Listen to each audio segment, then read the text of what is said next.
I'ma just play a pop song, singing to that highway song. Got a little naive smile, the kind that drives you out. Nothing like playing with fire, brings boy to life.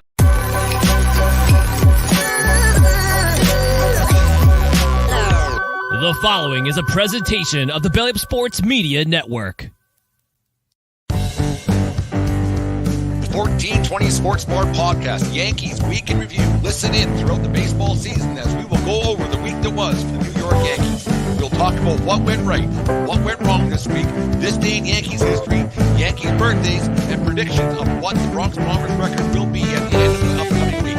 It's 1420 Yankees Week in Review, the Yankee Tavern North, brought to you by SeatGeek. So put on your pinstripes, grab a beer, and let's get it.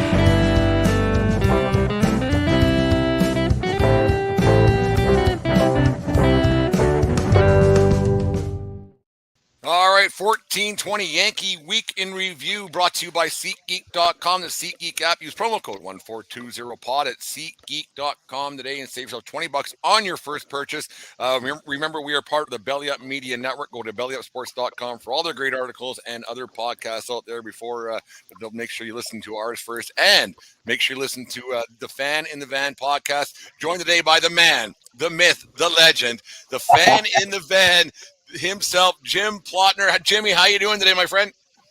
I'm doing a lot better than the Yankees are, that's for sure. Yeah, it's been a bit of another mediocre week. They 5-5 in their last 10. Really didn't do anything at the trade deadline. We'll get into that in half a second. Anyways, the Yankees are playing mediocre baseball. Maybe they're just a mediocre team. What's the pulse out there out in the East Coast, out in Long Island way for this year's edition of the New York Yankees?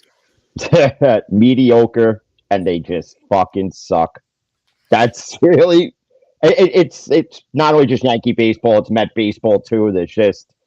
It's not good. It's just not a good pulse out here. It's not what we expected as far as the Yankees anyway. And the nonsense that Cashman and Steinbrenner spew. This is a championship team. Everyone's heard us bash it to death all year long. Where is this championship caliber team that we're supposed to be seeing? It's on the back of a milk carton somewhere. Because I don't see it. I haven't seen it. I had that for a little later in the show. We'll get into that right now. Is that like they must think that Yankee fans and baseball fans in general are stupid? Because there are people obviously who don't like the New York Yankees, and I get it, whatever. But when you have the higher ups talking about being a championship caliber team, do they not remember just last October when they got wiped up by the Houston Astros? It wasn't close, swept up 4 straight in the ALCS. They didn't really improve themselves. Yes, they went and got Rodon, who's been injured nonstop throughout this year. He pitched a couple of games here and there, but they did try to do something. But in general, this team did not improve themselves last offseason to be better than the team that beat them in the playoffs last year. No, they didn't. It's just horrible roster construction. I mean, you trade a guy that you financially controlled in Urshela for Josh Donaldson. And what has Donaldson done? He's done nothing. That Urshela deal, I don't understand it. I liked him as a player. He seemed like a good clubhouse kind of a guy. And he's injured this year. He's out in Anaheim there with the Angels, like Anaheim or California, whatever you want to call him. They change it so often. But Urshela was a good guy around that clubhouse, I thought. I mean, obviously I'm not in there, but I thought he was a kind of a glue kind of a guy. And losing a guy like that and adding a Donaldson who's out now, that hurts your team a lot. I don't understand that. The Yankees currently sit in last place as long as they've ever since the deepest into the season since 1992, I think it was, or 1990. Milli Vanilli was up in the charts way back then. And it's crazy to think that it's been that long since this team's been in last place at this point of the season. I don't expect them to get out. Like they might not end up in last place. They're 11 games out. The division is obviously out of hand. They're not going to get that. The wild card game is the wild card spot's 4 out right now. Do you have much hope of them actually getting into a wild card spot? No, I'd rather them not at this point. What I'd rather them do is shut Judge down for the rest of the year. Good point. I mean, because you have 9 years and 360 plus invested in this guy. And with that toe injury, just go get the surgery, shut him down, shut down Rodon the rest of the year, shut down Rizzo, just bring the younger kids up, showcase them, get rid of Cashman, just clean house. Hal's got to find his ball somewhere and take control of this thing and actually construct a championship caliber team. Because the only bright, positive outlook on this season is Garrett Cole. He's the only one. Well, that's the thing with Cole, though, is that, like, I think he's got an opt-out either at the end of this year or next year. I can't remember what it is. When's he going to say? Because he's going to say, like, listen, I've only got X amount of years left. Yeah, I'm getting paid $35 million a year, but you still, like when guys get to that level of baseball and that level of athletics, no matter what sport it is, they want to win something. They want to have something in their legacy to get themselves in that Hall of Fame. Like, more money than they'll ever know what to spend. And will Cole at one point, will he say, look around the clubhouse and go, what the fuck am I doing here? If I'm Garrett Cole, that's what I'm doing. And I believe his opt-out is next year. So regardless, if I'm Cole, if something doesn't change, I'm opting out. And who could blame him? Me as a diehard Yankee fan, I wouldn't blame him if he said, fuck this shit, I'm out. There's no team leadership here. And that's what this dugout and this locker room is missing. Is you're missing that CC Sabathia type leadership, that Brett Gardner guy that's going to hold people accountable. That's what they lost, and you could see it. The real knowledgeable Yankee fan, like you and me, if no other Yankee fans noticed it, you're not watching what we're watching them, because that's what they're missing. They're missing that leadership guy. It's not Judge.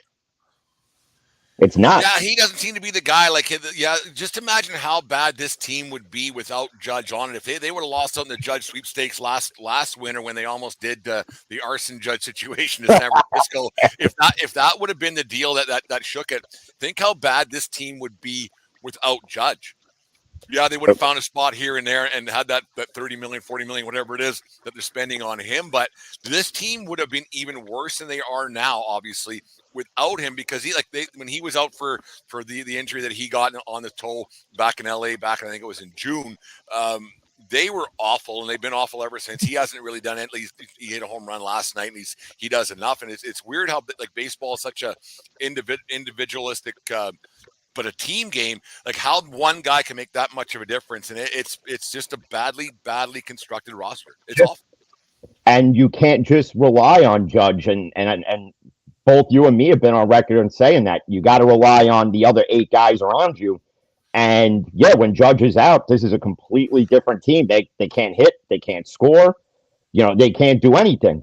And you expect Stanton to step up, and Stanton can't do any of that. I mean, he can't even run from second to home without doing a little 2-step trying to avoid a tag. I don't get what this team's even doing. I think that was last Saturday. I think, Jimmy, you're talking about there. And I was busy doing other things. I was down in the great state of Montana umpiring baseball, so I didn't see it live. But I saw the highlights. I almost threw my beer through the television watching that guy. I was like, I could not believe what I was watching, seeing the lack of effort that man has on a nightly basis. The Tin Man I call him, the way he moves around, always hurt.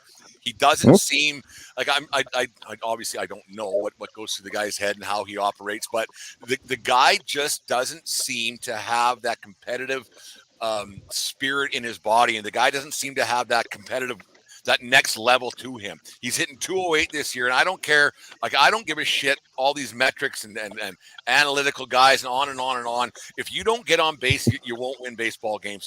They got 4 or 5 guys that are hitting 220 or less. You aren't going to win baseball games. You're just not. And putting Sean Casey in the podcast host as your fucking hitting coach all of a sudden 3 weeks ago, that obviously wasn't the solution, because this team just doesn't score runs and they can't hit.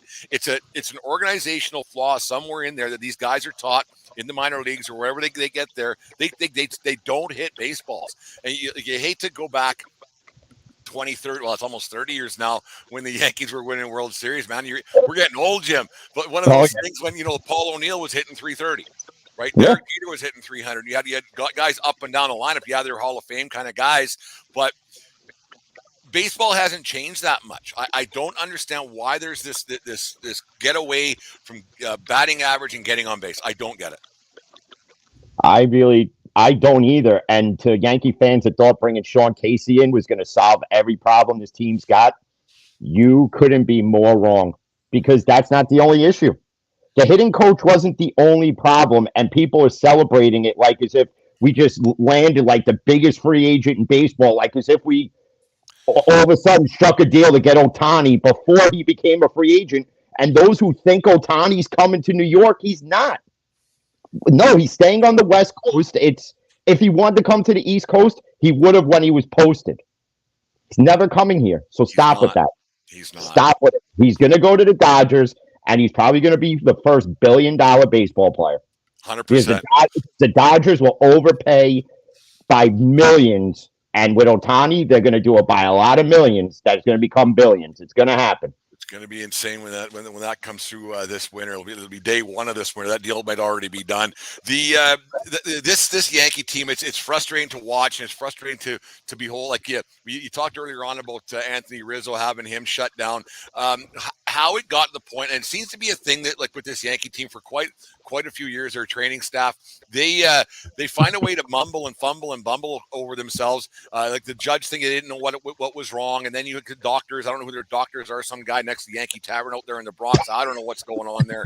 But then Rizzo, he played for about 4 to 5 weeks and was hitting 140, and they're like, well, what the hell's wrong with this guy? Turns out he was hurt, and he's probably shut down for the year now with the concussion and concussion-like symptoms and everything else.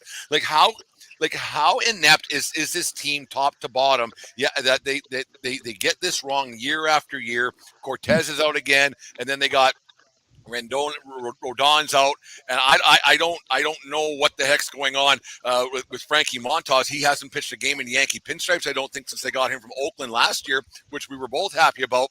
But this guy hasn't done a thing. Like, is this an organization right now that is just so inept, and they're living on just Yankee fumes of yesteryear? More than likely. I don't get how you don't realize, and like with the Rizzo situation, how they knew the exact date that all this happened was with the collision with Tatis at first base. San Diego, yeah. You knew then this guy wasn't right since then. The fan base is saying it. But how does a room of doctors with medical degrees, they don't know? How do they not know? I wouldn't have played him. I would have shut him down then and there. I mean, how to hit. Yeah, the guy's telling you, listen, I go to bed and I wake up like I drank 45 beers. And the medical staff's just sitting there like, oh, yeah, you'll be all right. Don't worry about it. Just go out there and play. It doesn't make any sense how they get it wrong year after year, and their pitching staff is like you go through it. Rodon is hurt. Frankie Montas hurt. Nestor Cortez is hurt. Luis Severino better be hurt with that 8+ ERA in his last 20 starts, whatever it's been. He's been awful. Like, and then the other night when they didn't start him, they didn't want him coming in to the to start the game. That's where he has problems. Every inning he starts, that's the beginning of his game. Like maybe the guy just doesn't have it anymore. Like maybe it's just gone. They used him up, and that's it. And who knows what's going on with Severino? But that's been mishandled inappropriately. And when you have a team that isn't winning and is having trouble scoring runs, why they would pull Hamilton after 11 pitches in the first, and then start him again last night? Why didn't they let him go in Chicago the other night? I don't understand the logic there. I don't want to blame Boone on this, because I don't think Boone has that much of a thought process in his head to say, well, if we put this guy here and that guy here. It's coming from the nerds, and it's coming from the guys who write up his game notes, I think, because it was a bad look, I think, on Thursday, Wednesday night.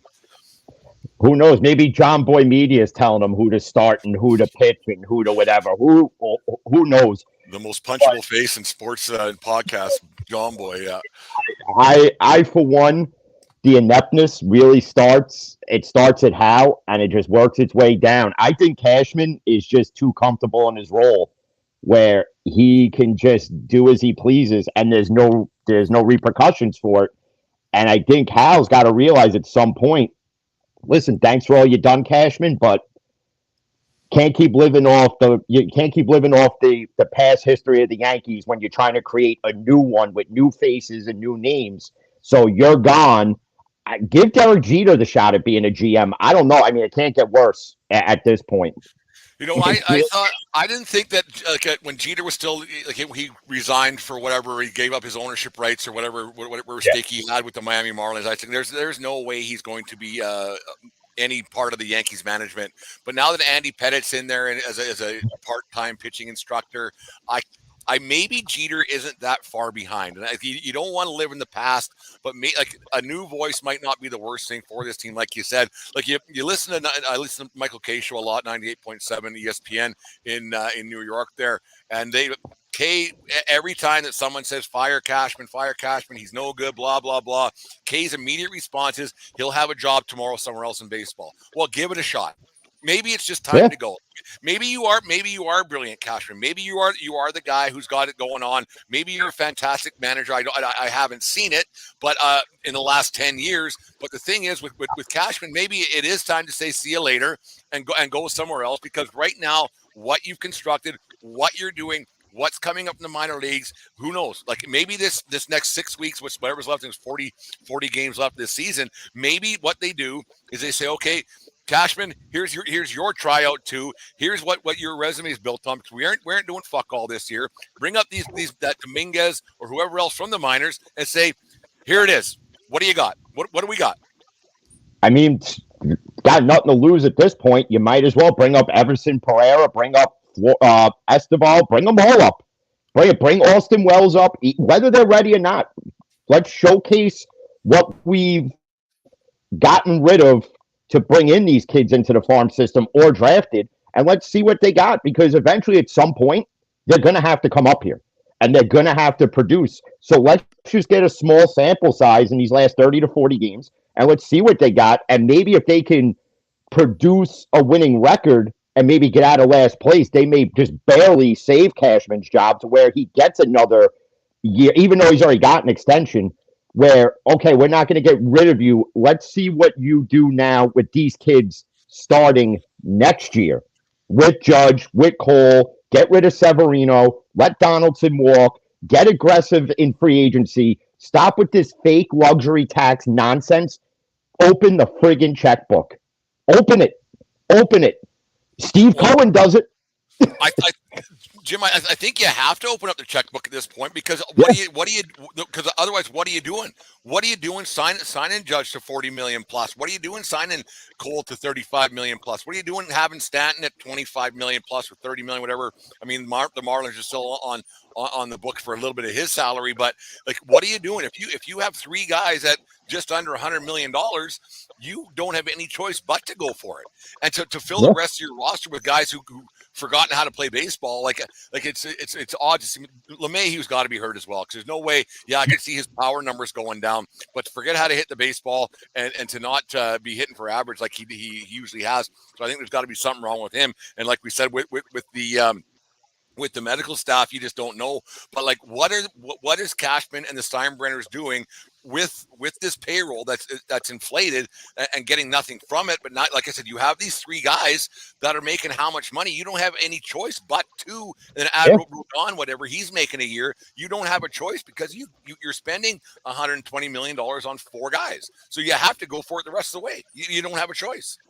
No, you absolutely don't. And you know, I understand that Hal wants to be more financially fiscal as opposed to what his father was. That's all well and good, but you keep blowing smoke up our ass year in and year out. We've built a championship caliber team. Again, this is not a championship caliber team. Think of all the guys they passed up on. You passed up on Bryce Harper. Look what he's doing in Philly. Look what he's doing in Philly. And for Bryce Harper to come out and say the Yankees passed up on me, should show you the ineptness of Brian Cashman alone. I mean, yeah, would it have been a long deal, a lot of money? But look what Harper's doing in Philly that he could have been doing in New York. Yep. And then, okay, nobody likes Manny Machado, but I'd rather have Manny Machado at third base for the New York Yankees than have Josh Donaldson or a revolving door of third baseman. We don't even have a legitimate left fielder. You're trotting IKF out there to play like every friggin' position. He's like the Wish.com version of Benny the Jet Rodriguez from friggin' Sandlot. I mean, and you can't even knock the guy because he's willing to do it. So all the IKF bashing we may have kind of done at the beginning of the year, I kind of feel a little bad for it now, because the guy's willing to go out there and do what he's got to do to keep playing. Yeah, he's kind of shoving that up our ass, Jim, because we weren't too nice with him a few months back. But Nope. and that's how bad it actually is when we're stroking off IKF right now about how good he's been playing, and he's been a great utility guy all over the place. He's been their like arguably one of their best players lately. And when IKF is your best guy, and you're spending upwards of $290 million for the rest of for your baseball team, and kind of left as your best guy, you're in big trouble. And like I said, well, I apologize to IKF, and I mean we were wrong, but because he wasn't playing that well. But now we're like I said, we're stroking this guy off because he's their best player, and that's how that is the state of the New York Yankees right now.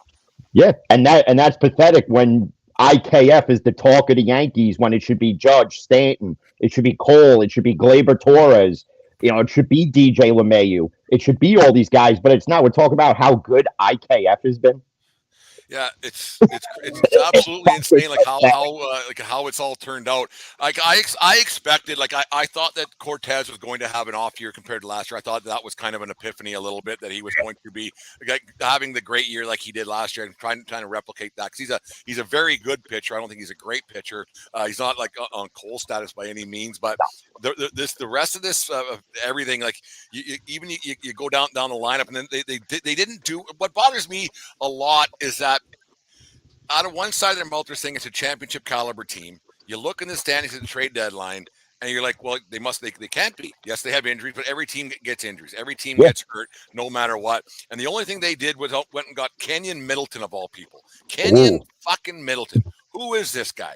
So out of one side of your mouth, you're saying we're a championship team. You're looking on the in the standings in the paper, or if people even read papers anymore. But it's like, and they're in last place. And how they said we're a championship team, but you know what? We're only going to add Kenyon Middleton, but we're in last place. Like,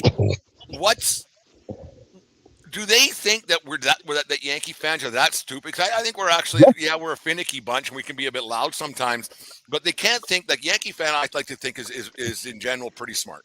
And we know what's going on a daily basis. For them to not make a move at the deadline of any substance at all is odd to me. To be a prospect hugger like they did it with Frazier, and look what happened to him. Gone. Yeah. And so now they have a bunch of prospects that they're talking about. They talk about having the top 7 guys in the top 100 prospects, whatever it is. But they're just prospects. Like they're just another player that probably isn't going to work out. But give them a shot to do something. Then, if you're not going to make any deals at the deadline, if you're going to hang on to these prospects, get them out there and play, like you said. Exactly. That's what Cashman should have been at the deadline. If all you're going to bring in is 2 middle of the road relievers, that one you then sent down to the minors, okay, and you trade for Middleton, big whoopity friggin' do. Right? That's the biggest move the Yankees are going to make. Okay, if you were going to do that, then you were better off calling up the kids then and there, and then I would have honestly traded off LeMahieu and got farm pieces back. I would have seen what I could have got for Gleyber Torres. I'm sure Yankee fans won't be happy about me saying that, but at this point, you got to do something to rock the boat. People call for firing Cashman all year long. What's he going to do at this point? It's going to do nothing. Getting rid of Cashman in the middle of the year would do nothing. Just let the season play out the way it's going to be, where we're not in the playoffs. Everybody's shitting on the Yankees, but it's truthful, so we have to eat that.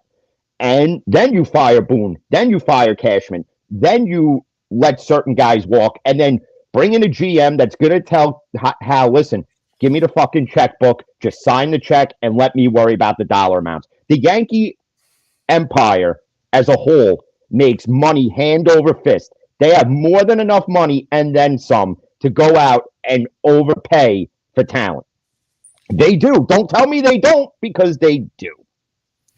The thing you got, like we talked about, like I want to talk about this like last Monday night or Tuesday, whatever it was, when Boone had his little show, his annual show with an umpire, and on it goes. Like yeah, obviously I'm an umpire, but I thought that Las Diaz was having a bad game, and it's nice to see a coach like old times get in the umpire's face, and it's automatic ejection. See you later. And it was a funny, humorous thing the way he imitated Las Diaz's strike 3 call, and on it goes. is that just grandstanding at this point by Boone? Because what does it really do? Saying he's got to protect his players, got to go out there and do something. It was the 8th inning in a game you're going to fucking lose. Why not do that in the 4th? If this umpire was so bad, do that in the 4th. I don't understand. And then like I said, it's clickbait, and everybody, Bald Vinny's probably got a T-shirt made up for it outside the stadium already. On and on it goes, right?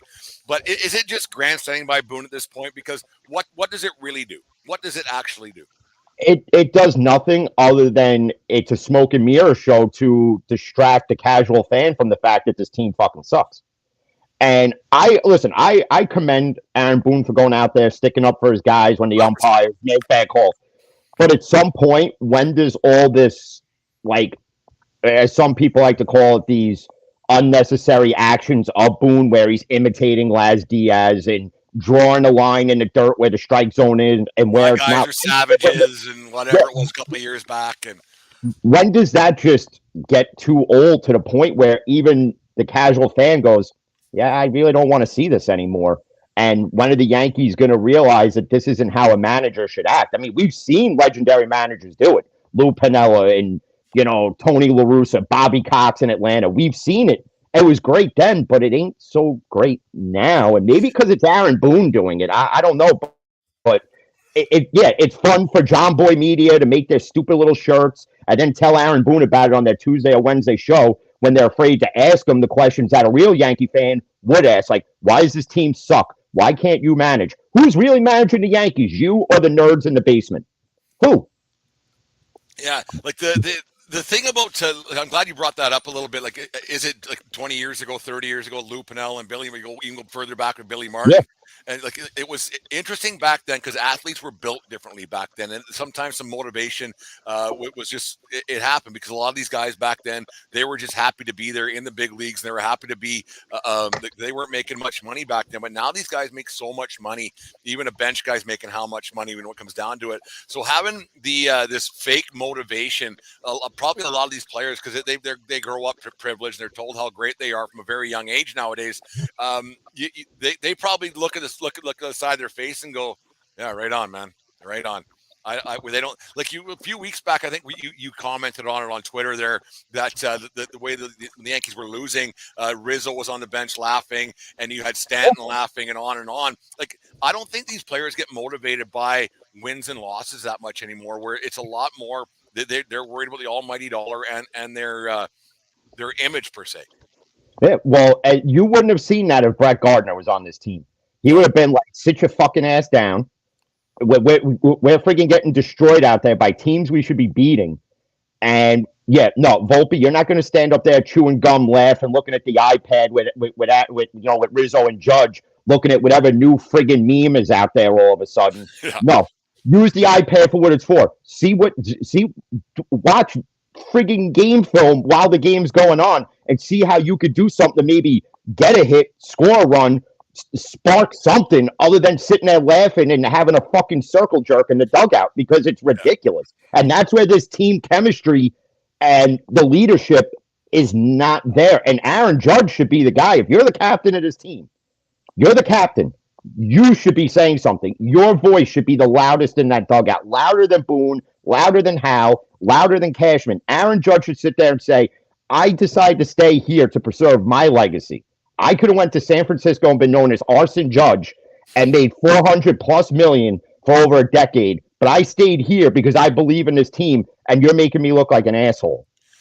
The thing about that, and I totally agree with you. Like when the players, like, and it's in all sports, no matter what. But baseball is one of those things, and hockey's the same way, and I'm sure football is the same way. But basketball, the inmates run the asylum no matter what. Yeah. But with baseball, for sure, the players, the inmates run the asylum, and they know, you know what, I'm not getting traded. I'm staying here. I'm here. I got a contract that says I'm getting paid this. That motherfucker over there, he's probably the one that's going. So the manager always loses. You're not going to get rid of 25 guys. You're going to get rid of a manager. So that's why I say this grandstanding by Boone, it doesn't mean a damn thing to these guys. Nothing. Like you said, it's fun. It's fun for us to watch and have a chuckle with Boone's antics when it gets down. But then it's over. It's over. Like, this team hasn't beat anybody, hasn't won a series series over anybody above 500 for quite some time. Like the latest one that they beat was the lowly Kansas City Royals in the Oakland A's. Like this team has not beat anybody of any substance for a long, long time. They might get something done this weekend with the Miami Marlins. They won last night, but this team, it's just not good enough top to bottom throughout the entire organization. It's a bad look for the Yankees right now. And at what point because going to a Yankee game is great, but if you look at the Yankee fan base, a lot of people who go to the games. Now, I'm not talking people who sit and watch the 162 from at home or listen on the radio, John and Susan.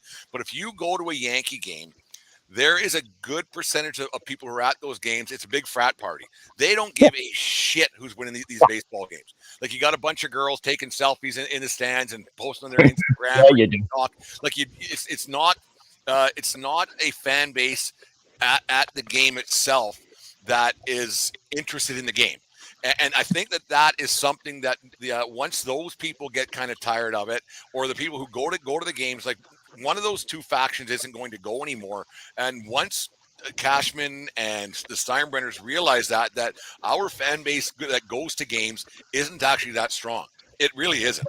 Like, people are more interested in going to Billy's or Stan's after the game and not caring that team lost. And that's just factual. Like, it's one of those things that, like, they're losing they're not going to lose a generation of fans, but they're losing a fan base that it's going to come to bite them sooner rather than later, I think.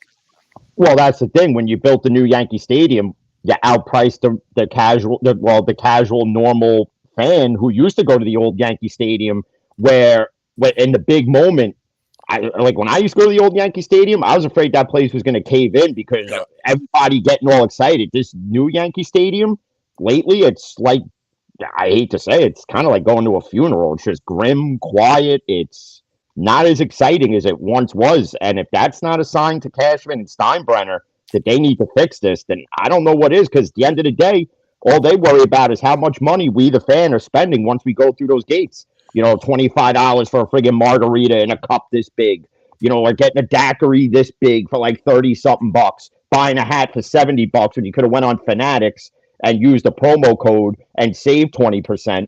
I mean, when do they wake up and realize that all this is a huge problem that they themselves created? Cashman created it, and Steinbrenner created it. Now they got to fix it. And that's the thing, is if you don't fix it now, like, where are they going to be this time next year? We're sitting here having the same fucking conversation again. We will be, because right now this team is in last. They're in last place in the East.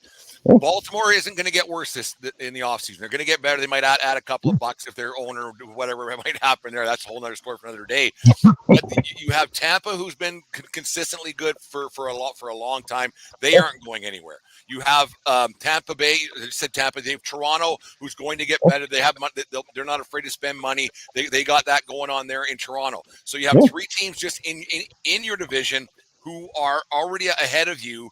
Then you don't even talk about, we haven't talked about Houston. We haven't talked about the Texas Rangers yet. So there's 5 teams right there that are better than you next year already. Next year. So where is your team going this year to look at next year? Like, this team is in big trouble in the very near future to being irrelevant on the baseball field. Irrelevant. Nobody's scared of the Bronx Bombers. Nobody's scared of the baby Bombers of 2017 when they were coming up. That's a long, long time ago. A long time ago. They blew the opportunity to do something with those guys because Gary Sanchez was butthurt with Girardi, and then they blew an opportunity in 2019 with the cheating Astros, blah, blah, blah, the Astros. And then now this is what they are. They're spending $130 million, $120 million on 4 guys, and they're an irrelevant baseball team. They're irrelevant on the field. Nobody is afraid to play the New York Yankees. Nobody. They're hitting. They're the second worst batting average in Major League Baseball with a $290 million payroll. What's the problem? The problem, again, it's top to bottom. It's the roster construction. You passed up on guys to get other guys that you maybe shouldn't have gotten. Listen, like there was a thing I seen out there where they were talking about like a Cashman compares Urshela to Donaldson. He's like, yeah, Urshela's a good player, but he's no Josh Donaldson. Yeah, you're right. Urshela's better. Yeah. There's no comparison. Urshela is not only better, he's younger. You control them financially for another 2 years, where you're paying Donaldson, this guy who's not that much older than me, and you're paying him $25 million. To what? To do what? Smile when he strikes out? Laugh when he pops out? It's insane that they would use that comparison when they did with Donaldson. Yeah, he won an MVP and you wanted a former MVP on your team, but that MVP came in 2015. Yeah. That's a long time ago. A lot can happen in 8 years. Now that he's hurt, now he probably won't play again this year, and on it goes. To make that deal and lose a guy like Urshela hurts, and to not replace these guys with actual major leaguers and actual guys that can play the game, because you have Oswaldo Cabrera. God love him. Good smile. Seems like a nice kid. Hitting 202. You have Volpe. He's a young guy. Hit a home run last night, the third or fourth of the year, whatever it might be. He's hitting 208. Yeah, or 212. And Bowers 230. Like, all these guys aren't doing anything, and it's. Is this the future of this team? Because if there are if they don't increase because of the hole they dug themselves. With the payroll they have now, they don't have money under this phantom tax to do anything next year. They don't. No, that they don't, and it's sad because, like, you look at a kid like Volpe, and I defend him because he's still acclimating to the league, and yeah, he's got 15 home runs this year, so he's got more than the average shortstop by like one or two, but I mean, he'll progress and he'll get better.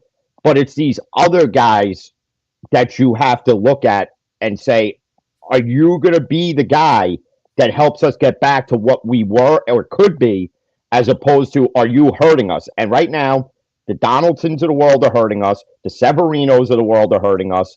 The medical staff is hurting us because they can't diagnose a back spasm from a common friggin' cold. They can't do nothing. It's really sad, and how unfortunately will never be his dad. And this is why I've always said, when George died, the evil empire died.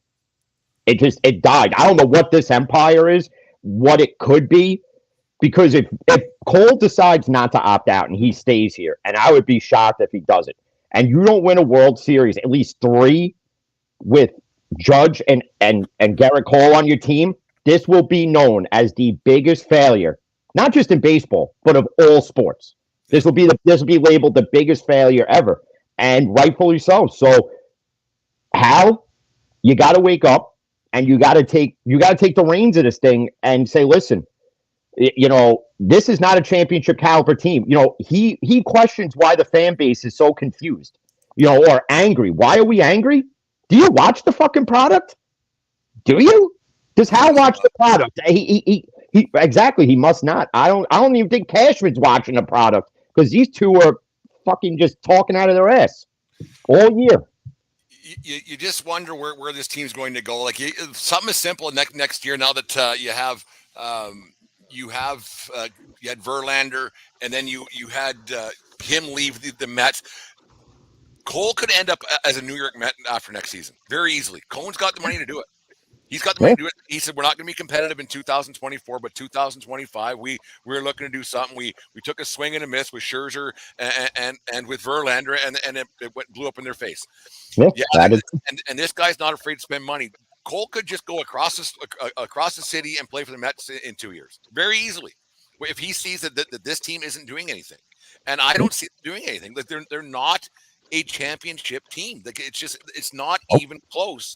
Like, and you wonder, and like, we're going a little long here, but it doesn't much matter. Like, you look right across the country there at the LA Dodgers, who year in, year out, they spend money. Yeah, they only have the one World Series in the COVID year of 2020 to show for it, but every year they spend money. They pack the building. They get 4 million plus rolling into Dodger Stadium. They're the West Coast brand. They are everything to LA, and you wonder why like they have a little, I don't know, more money, but the same amount of money basically. Let's just call it that, because when you have billions of dollars in the bank, what's one compared to two when it comes down to it? But you wonder how the Yankees don't look across the country and go, why aren't we doing that same thing? Like, why don't we have that same fan base fill in the place? Why don't we have that championship aspirations every year? Why aren't we just rolling into the playoffs no matter what? They're rolling the playoffs because they are.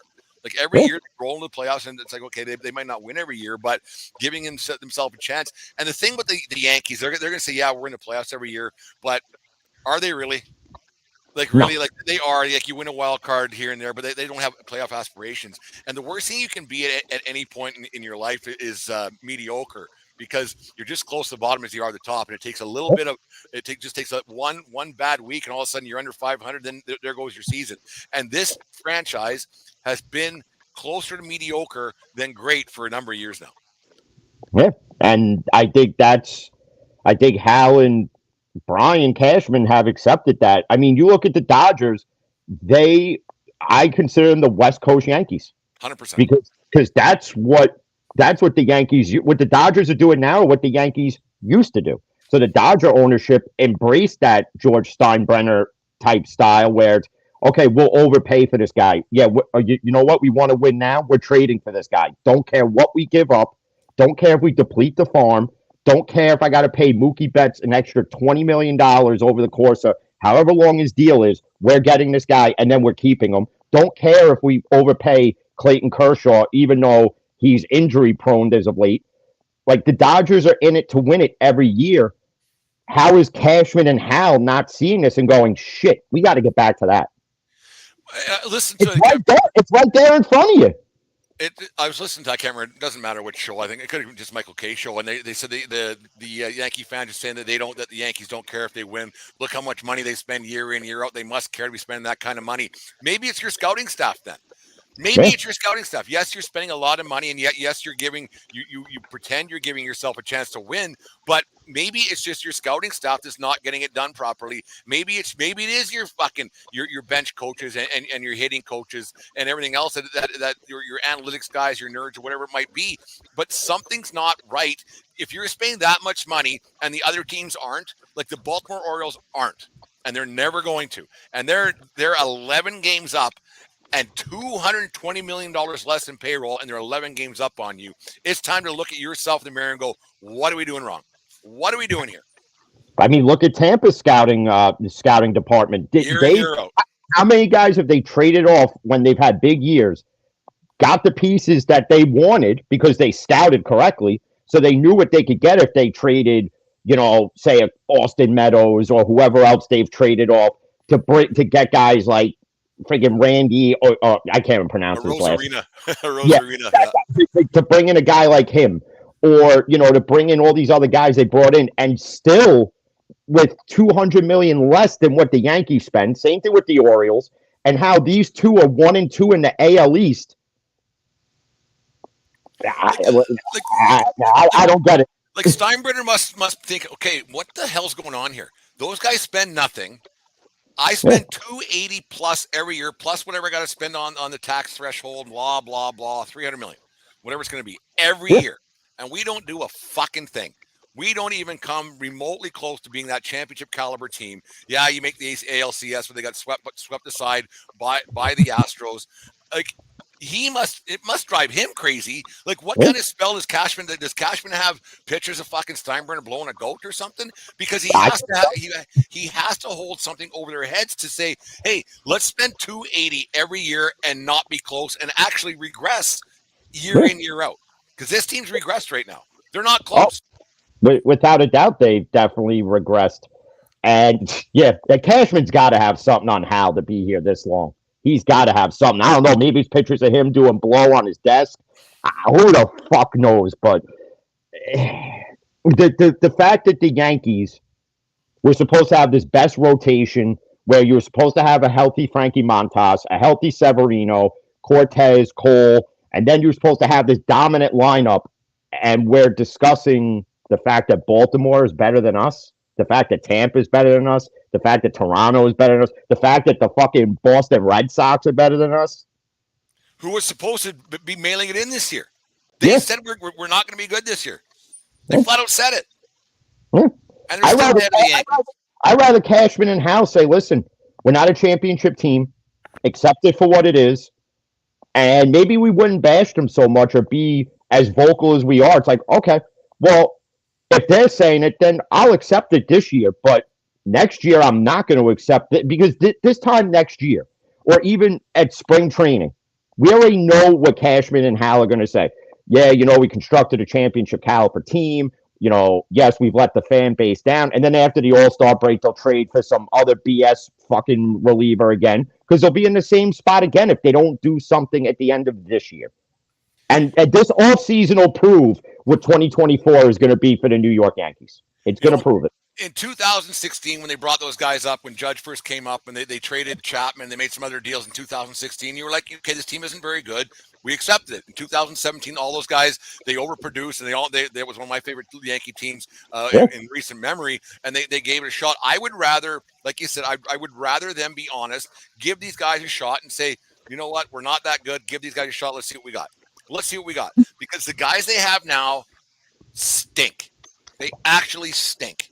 Like you don't know what you got. Like why they kept Harrison Bader? I don't know because he's not going to re-sign here. I don't understand why they didn't just insert player here, insert player there. To if they think that they're a playoff team right now, then they're a lot dumber than you and I sitting here on a Saturday afternoon. Because I think deep down inside, Yankee fans know right now that they are not making the playoffs. And for them to sit on their hands and make no deals and say there was nothing out there that would improve our team that much. Oh, fuck. Then what are you doing? There were things that there were guys that they could have brought in to improve the team, but the Yankees were asking for so much in return to give up less. And that's just not what's going to happen. You want to improve, you're going to have to give up a guy you don't want to really give up on. But you got to do it if you want to improve the team now, because it's about winning now. It's not about winning in a decade from now, especially with us, the Yankees fans. We've been spoiled with championship after championship after championship. So that's what we're accustomed to. We're accustomed to winning, always being in the playoffs. And the fact that I think it was last Sunday's broadcast on Amazon with Jeff Nelson and Michael Kay, they're talking about that if the Yankees get into the wild card, they'll play one of the AL Central teams, whether it's the Twins or it's the friggin' Guardians or whatever you want to call them, the Indians. I really don't give a shit. By the way, thanks to Jose Ramirez for knocking out that prick Tim Anderson. I loved every minute of that one. Yeah, that was good.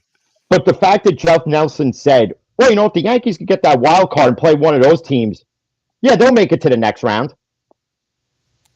Do they drug test before they do these shows? Because that there should have warranted a suspension. Not like Kevin Brown for speaking, the facts that he was speaking before the Orioles-Ray game. Jeff Nelson for saying that. Oh, yeah, well, statistical facts put on the screen. You read them, you get suspended. I can't believe that because it has to go through the producer. It has to go through the script guy. It has to go through on and on and on it goes. He just read the shit. He may have wrote it, and then he had an editor. So there was 5 or 6 people who were part of that, and he's the one that gets for telling the truth. It was nothing derogatory. No.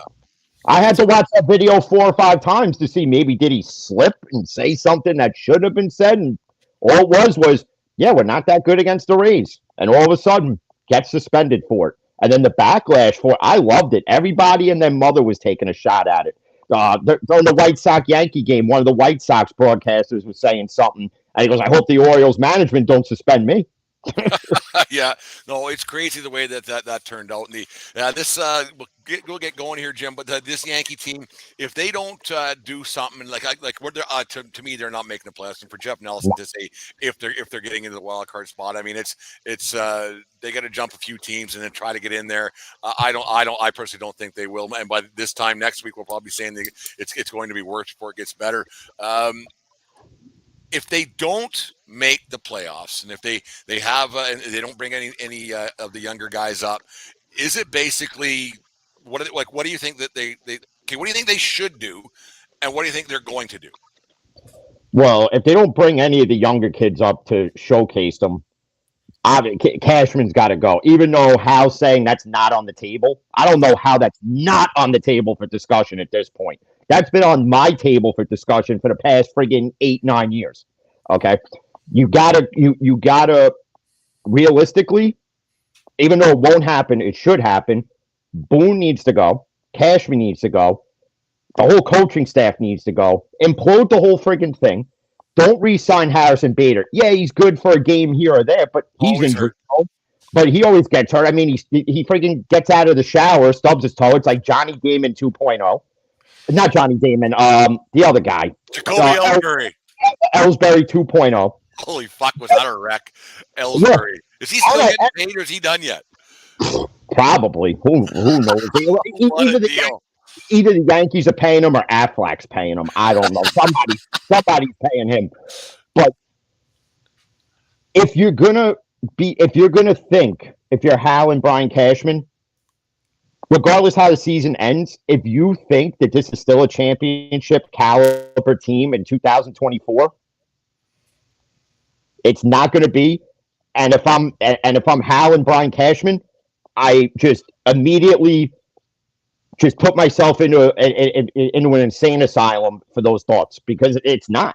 So unfortunately, we have to wait to see what they're going to do in the offseason. Now, if they go out and spend like drunken sailors, hey, I'm all for it at this point.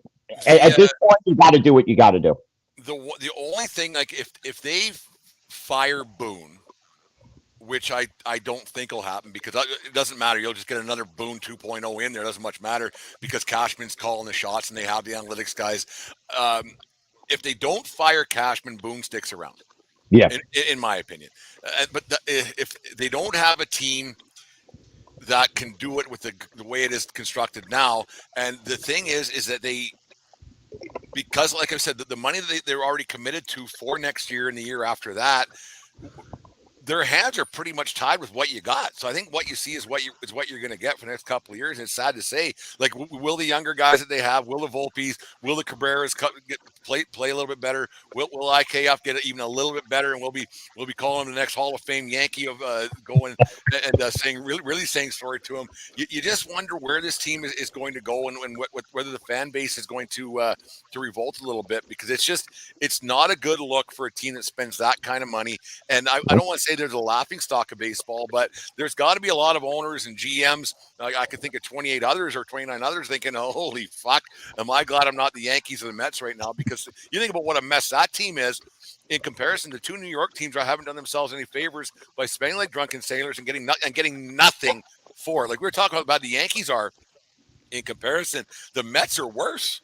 Like the Mets, like they blew it. They completely blew it.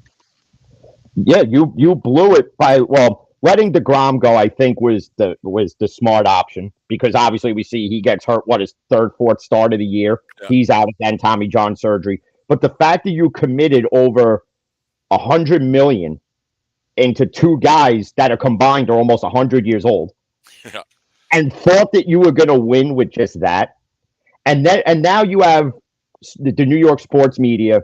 Like on WFAN, they're saying that there's toxicity in the Met clubhouse, and that Pete Alonso is the circle of it. Really? I don't listen. By no means do I defend the Mets or anything, or whatever. But I don't think Pete Alonso is the problem in that Met locker room. I think it's the same problem that the Yankees have. You have a GM that really isn't doing what he went out and overpaid for guys you shouldn't have gotten, and a fan base got excited because you brought in a 38-year-old Scherzer, a 38-year-old Justin Verlander, and you thought that was going to improve your team, and it didn't. And we've seen that. And you could blame the World Baseball Classic and Edwin Diaz's injury to why you don't have the best closer, but what Billy Epler did, as opposed to Cashman, which was smart, and I'll give him credit for that, you cut the dead weight. You cut you cut Robertson. You traded him to Miami. You traded Scherzer. You got a prospect in return. Yeah, you sent money to pay off the contract for this year, but you also got out of him for the following year. And that's something Cashman could have did with Stanton if he had to. But Cashman just wasn't creative at the deadline, and Billy Epler was. Yeah, it's going to be interesting to see how this all turns out for the Yankees. Like we both are in agreement that they probably aren't making the playoffs, and it's going to be the Yankees never rebuild. And I think it's time to find a way to. And I'm against rebuilding. I'm more of a regroup kind of a guy. But how you regroup with that core that you have is going to be pretty tough because of the money that they're committed to, and it's going to be interesting to see how it's all going to turn out. Does Cole opt out? Yes or no? A lot factors into it. If they're in the same position they are this time next year, he's gone. And I will not fault him at all. In fact, I'll probably just do an episode where I praise him for doing it. Yeah. No, it's like I said, like when they got Stanton, like a couple of years ago, I was talking about this. Then when we started the podcast thing, when they got Stanton, I was okay. He's okay, but the long term deal, and it's coming to fruition now. He's a major problem with this. The way this team is, he's a liability in the field. You never know when he's going to be hurt. He hits 200, and he hits the odd home run with nobody on base, on and on. They got to try to find a way to get rid of him. I think that's priority number one for me. Yeah. And with Stanton, I think it's a mental thing. I just don't think he has the thick skin to play in New York. I just don't think he does because, in Miami, it's a small market. So, of course he looks great when he's smacking 500-foot home runs and looks great. But then he comes to New York, and it's like, and then he sucks, and he's always hurt. And it's like, well, where was that Stanton from Miami? That Stanton's long gone. I don't know what he ain't coming back by any means. He is not coming back. No, he's a hurt. Anyways, I know Jim will. Once the season's over, we'll sit down and we'll do this again. It was a lot of fun today. Thanks for taking time out of your day to have a chat with me, man. Anytime, you know that. What do you got going on there with the Fan of the Van podcast? You got as much going on there as I do now. What's going on? What's happening? Well, I think you still got 30,000 more shows than me, but. In the next few weeks, there's a new one coming out with me and Average Joe Sports called Cigar and Sports. It's going to be a monthly show, which I'm looking forward to doing. Me and Garrett, obviously, we have the football one with Steel and Teal Talk, which is usually every Saturday, but we're recording this Monday. You know, things happen and schedules got to change sometimes. And, you know, it just is what it is. And then, of course, I do my daily 2, maybe 3 episodes a week, so.